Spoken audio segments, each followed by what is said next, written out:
ஆத்தி, அம்மா வாங்கம்மா, நல்லா இருக்கீங்களா? வாங்கம்மா உள்ள போலாம். என்னம்மா திடீர்னு சொல்லாம கொள்ளாம வந்திருக்க? மூஞ்சியெல்லாம் ஒரு மாதிரியா இருக்கு, என்னாச்சு? இல்லம்மா அண்ணனுக்கு தான் காலில் அடிபட்டுருச்சு இல்ல, வீட்டுலதான் இருக்கிறான். பசங்களுக்கும் ஸ்கூல் ஃபீஸ் கட்ட சொல்லி போன் பண்ணிட்டு இருக்கிறாங்க. சரி உன்னை பார்த்துட்டு ஏதோ காசு இருந்தா கேட்டு போலான்னு வந்த கண்ணு. இதுக்குதாம்மா நான் அன்னைக்கே சொன்னேன், அவன் தகுதிக்கு தகுந்த மாதிரி ஏதோ ஒரு ஸ்கூல்ல போய் சேர்த்துன்னு சொல்லி. தகுதிக்கு மீறின ஸ்கூல்ல சேர்த்திட்டு இப்ப காசுக்கு எப்படி அல்லோல் படுறான் பாத்தியா? தகுதியை பத்தி நீ பேசுறியாடி? உனக்காக உன் அண்ணன் என்னென்ன பண்ணிருக்கான் தெரியுமா? இந்தாம்மா இந்த மாதிரி சம்பளம் வந்துருச்சு. கரெக்டாக தான் பார்த்துக்குமா.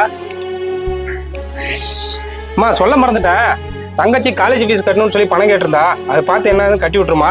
தம்பி சொல்லுமா. சம்பாதிக்கிற காசு பூரா உன் தங்கச்சிக்குன்னே செலவு பண்றிய, உனக்கு ஒரு 10 எடுத்து வச்சுக்க மாட்டேன்? தங்கச்சிக்கு இல்லாத என்னமா இருக்குது, குடுப்பா பாத்துக்கலாம். அவன் தகுதிக்கு மீறி பண்ணதுனாலதான் நீ இந்த இடத்துல எனக்கு கௌரவமா நின்னு பேசிட்டு இருக்க. என்னம்மா அண்ணன் பண்ணதெல்லாம் சொல்லி காட்டுறதுக்கு தான் இங்க வந்தியா? சொல்லி காட்டலடி, உனக்கு பழசெல்லாம் ஞாபகப்படுத்துறேன். அம்மா சாப்பிட்டு போமா. நீ பேசுனதுல என் மனசு நிறைஞ்சிருச்சுமா. நீ நல்லா இரு, நான் வரேன். மா மா மா நில்லுமா.